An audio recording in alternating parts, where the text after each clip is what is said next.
I've just built my dream live looping rig, but the problem is I now need to learn how to actually use it. But before we dive any deeper, let's first take a look at the sort of loops I'm hoping to build. Record some drums, add a bass line, let's chuck in some guitar,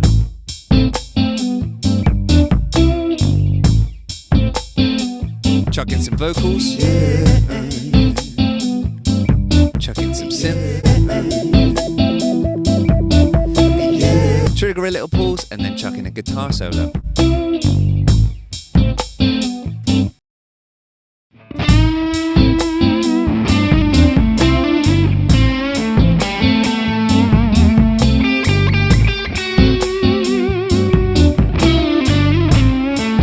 The reality is that live looping rarely actually goes to plan. See, the thing is, with complicated setups like this, the possibilities are endless. It's narrowing it down into something that you can actually perform with that's the real challenge. So let's take a closer look at what I've actually been building. Up top, we've got my microphone mounted to a stand. We've got my iPad to control Loopy Pro, do all the different functions that I need. I've got this keyboard down here for synths, some control of different widgets. I've got the old Nord Drum 3P. For my drum sounds, I can quickly change the different presets. Very nice. All on this nice little stand. It's all connected to a speaker stand, which goes down to my lovely new pedalboard down on the floor. We've got the toneX at the moment doing my guitar and bass tones. We've then got the lovely MC8 by Morningstar, and the great thing about this is the screen feedback here for all my different effects that I can turn on and off. I can change the pages using the Boss FS1. So on page 1, I've got my basic features: record, mute clips, reverse, double the loops, that kind of thing. If I go to page 2, it's going to have my guitar effects and presets. Page 3 is not filled in at the moment, but it's going to be my vocal and bass effects. I've also got a nice little expression pedal, which controls the toneX.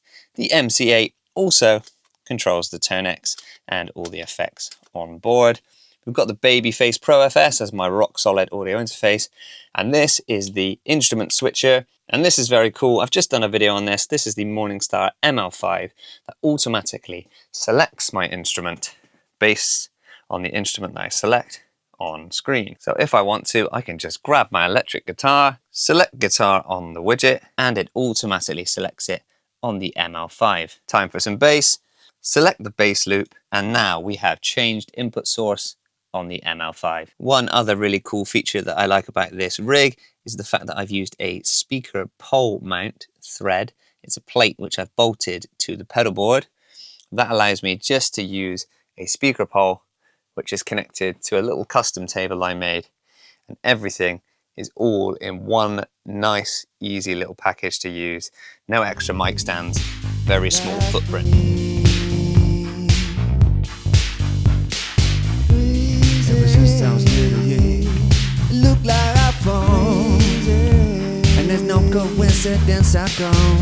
Now it obviously does all of the usual Loopy Pro stuff that you're used to seeing on my channel. Loopy Pro is amazing. We all know that it can do clever widgets, it can control synths, it can control external gear, but building this rig wasn't exactly as fun as I'd hoped. There were challenges along the way, and I want to tell you a couple of those flaws in building a system like this, so maybe you won't get caught out yourselves. Number 1 is noise, and boy did this frustrate me.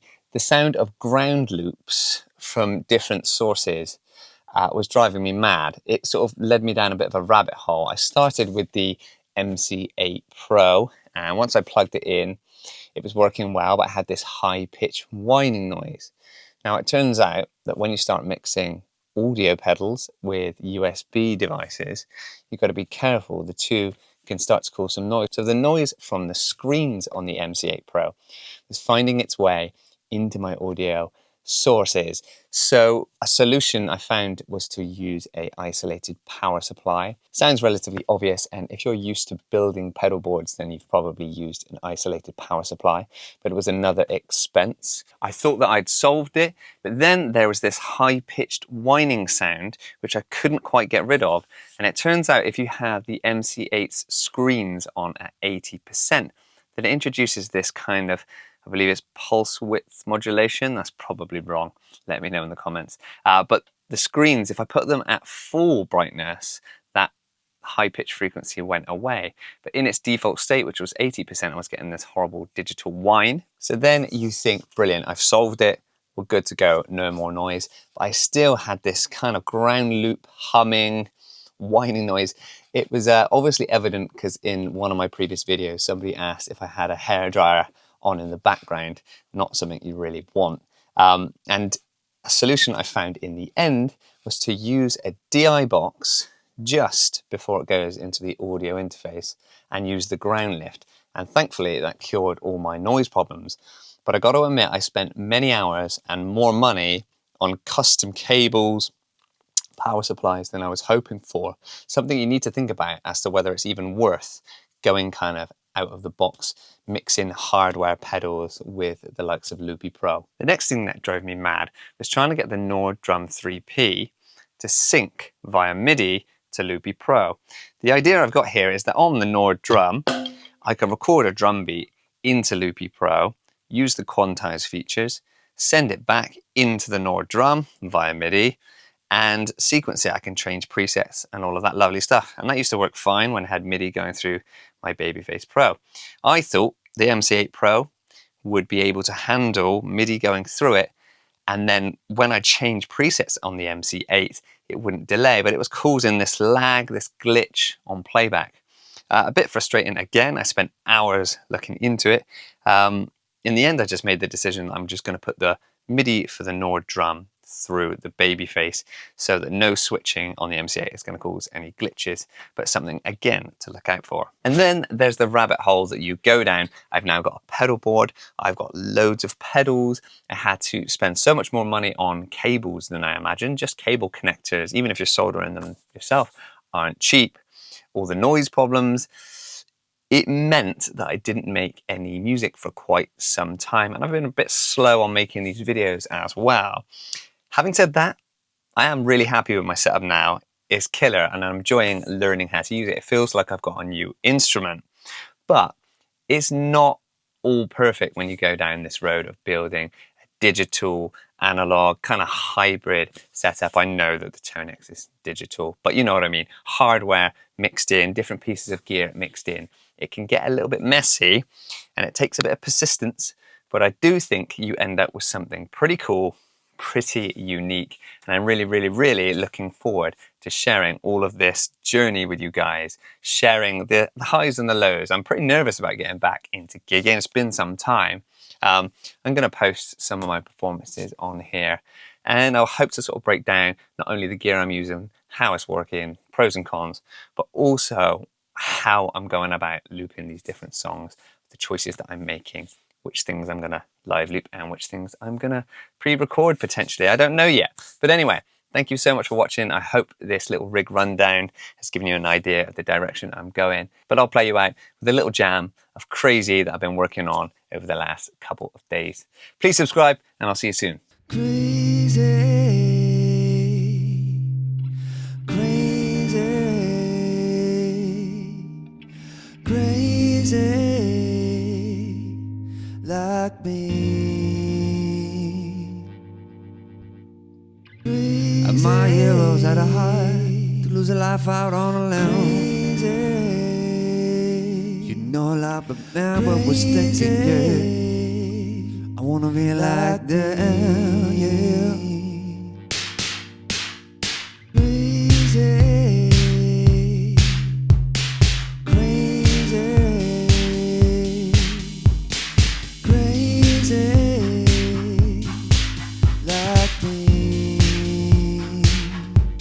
My heroes at the heart, lose a life out on a limb. Yeah, all I remember was thinking, I wanna be like them.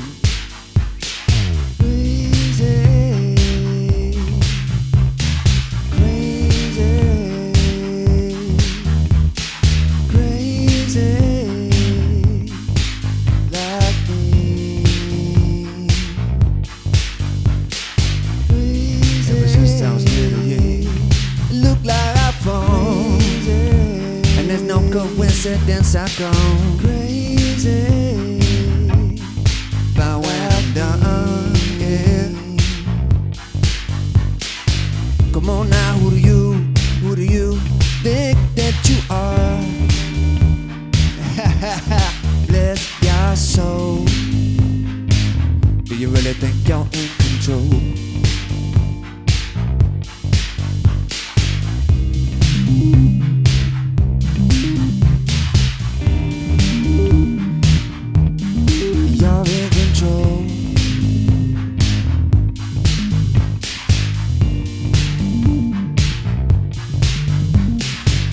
Maybe I'm crazy. Maybe I'm crazy, girl. Yeah. In your world, in your world, break it down.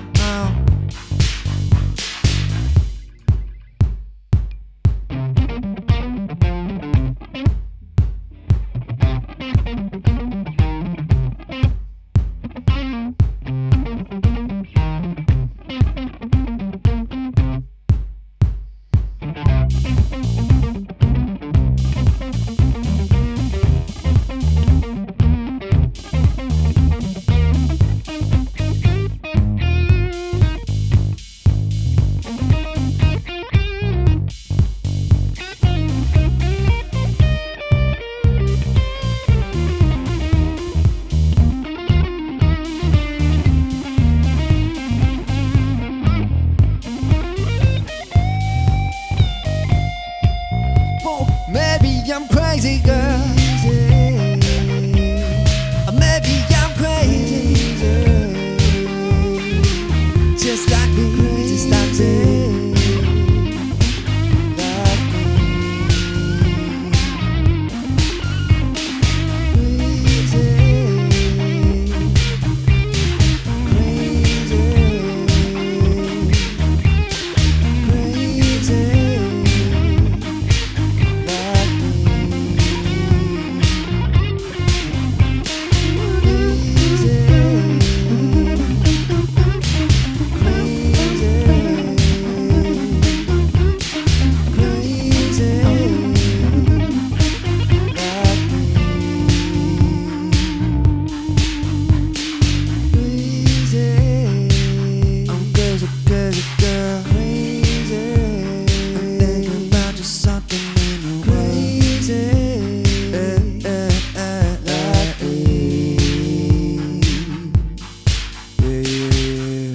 Man, that was difficult.